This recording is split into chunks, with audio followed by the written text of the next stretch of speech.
This is a message for a user by the name of Germanicus24. German, you have earned a well-deserved reputation for being a supporter of the Islamic Republic of Iran. Indeed, you have on at least one occasion referred to the Islamic Revolution as a real alternative for our world. Your support for the regime is absolute and unwavering. From Iran's controversial nuclear program to its questionable election results of 2009, you continue to support the notion that Iran's current leaders have been acting with utmost merit.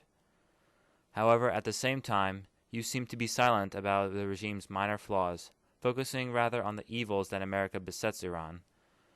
Truly, Iran, a country that has received a ranking of not free by Freedom House, a country that received one of the lowest rankings for press freedom by Reporters Without Borders, a country that achieved the category of authoritarian regime in the Economist Democracy Index, a country which continues to persecute its Baha'i residents, a country which continues to execute homosexuals, a minority Iran's president denies his country even has, cannot possibly measure up to the crimes of the self-absorbent, materialistic, spiritualist, and spinelessly secular West.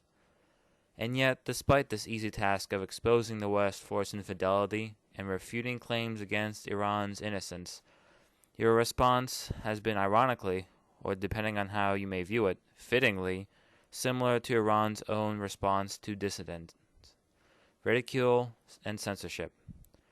There has so far not been a single user whom you did not block or attack for having even the slightest disagreeing view with you.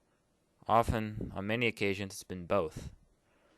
All these people, whom you call secular fanatics, Twitter zombies, Pharisees, Israelites, deceivers, or hypocrites, have done nothing wrong other than express a sincere and responsible opinion that is contrary to your own.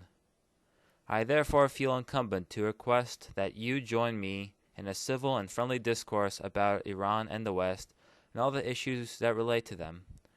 This should not be a difficult task, and seeing as how you have nothing to lose and much to gain in once and for all dispelling all the myths we ignorant Westerners still hold. However, failure to reply to either me or people who disagree with you will seem oddly suspicious, and may even be considered by some to be an admission of defeat. The choice, however, is up to you. Would you please take me away from this place? I cannot bear to see the look upon your faces.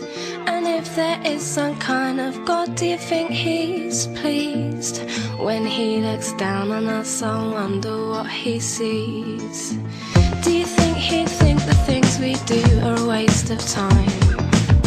Maybe he'd think that we are getting on just fine. Do you think he's skin or financially secure?